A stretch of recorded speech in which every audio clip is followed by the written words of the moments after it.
প্রাচীন ভারত একটি বিস্ময়কর সভ্যতার প্রতীক, যেখানে সংস্কৃতি, বিজ্ঞান, শিল্পকলা এবং ধর্মের অভূতপূর্ব বিকাশ ঘটেছিল। যদিও আমরা প্রাচীন ভারতের অনেক কাহিনী ও ইতিহাস সম্পর্কে জানি, এমন অনেক গল্প এবং ঘটনা রয়েছে যা আজও অজানা থেকে গেছে। আজকের আলোচনায় আমরা প্রাচীন ভারতের কিছু ইতিহাসের অজানা দিক নিয়ে আলোচনা করব, যা আপনাকে সেই সময়ের অসাধারণ কৃতিত্ব এবং জীবনযাত্রার এক ঝলক দেবে। চলুন আমাদের সমৃদ্ধ অতীতের সেই বিস্ময়কর অধ্যায়গুলোর মধ্যে ডুব দেওয়া যাক।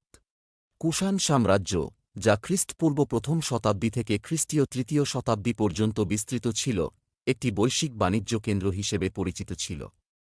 এই সাম্রাজ্যের অধীনে ভারতীয় শিল্প ও সংস্কৃতি চীন, মধ্য এশিয়া এবং রোমান সাম্রাজ্যের সাথে সংযুক্ত ছিল।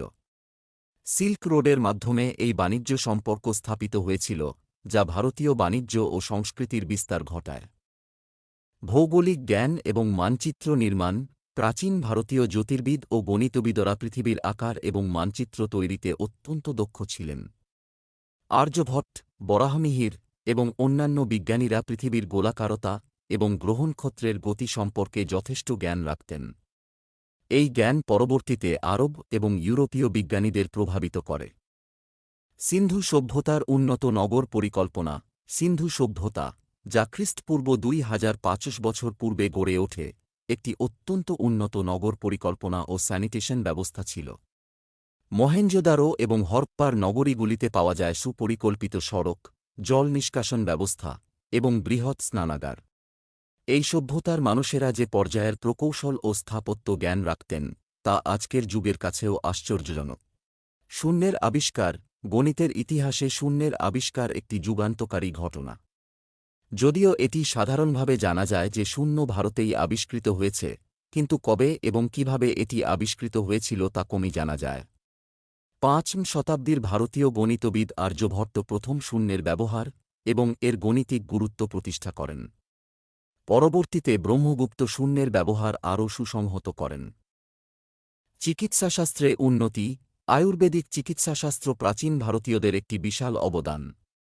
আচার্য চরক এবং সুশ্রুত প্রাচীন ভারতের দুই মহৎ চিকিৎসাবিদ, যারা চরক সংহিতা এবং সুশ্রুত সংহিতা রচনা করেন।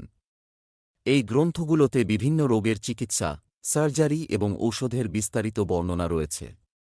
সুশ্রুত সংহিতায় প্রথমবারের মতো প্লাস্টিক সার্জারির উল্লেখ পাওয়া যায়। মহাসামুদ্রিক অভিযাত্রীদের গল্প, প্রাচীন ভারতীয় নাবিকরা মহাসমুদ্রের অতল গহ্বরে নৌকা ভাসিয়ে বিভিন্ন স্থানে ভ্রমণ করতেন। তাদের নৌকাগুলো প্রাচীন বিশ্বের বিভিন্ন স্থানে পৌঁছেছিল, যার ফলে ভারতীয় বাণিজ্য ও সংস্কৃতির প্রভাব পূর্ব আফ্রিকা, আরব এবং দক্ষিণ পূর্ব এশিয়ার বিভিন্ন স্থানে পড়েছিল।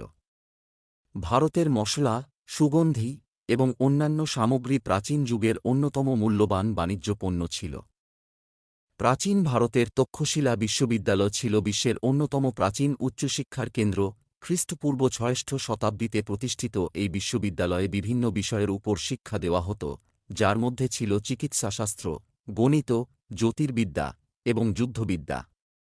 ভারতবর্ষের বিভিন্ন অঞ্চল থেকে এবং বিদেশ থেকেও ছাত্ররা এখানে পড়াশোনা করতে আসতেন। প্রাচীন ভারতের এই অজানা ইতিহাসগুলো আমাদের আজকের সমাজের জন্য অত্যন্ত গুরুত্বপূর্ণ। এদের মাধ্যমে আমরা বুঝতে পারি যে প্রাচীন ভারতীয় সভ্যতা কতটা উন্নত এবং বহুমুখী ছিল। এই ইতিহাস থেকে আমাদের শিক্ষা নেওয়া উচিত এবং আমাদের সংস্কৃতি ও ঐতিহ্যকে আরও গভীরভাবে জানার চেষ্টা করা উচিত।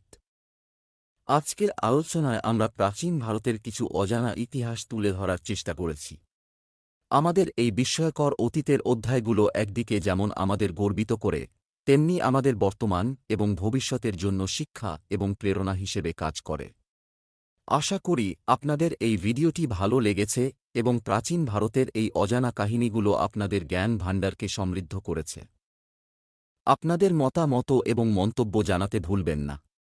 যদি ভিডিওটি ভালো লেগে থাকে তাহলে লাইক দিন, শেয়ার করুন এবং চ্যানেলটি সাবস্ক্রাইব করতে ভুলবেন না, যাতে আমরা আরও এমন অজানা ইতিহাস এবং কাহিনী আপনাদের সামনে তুলে ধরতে পারি। ধন্যবাদ আমাদের সাথে থাকার জন্য। পরবর্তী ভিডিওতে আবার দেখা হবে।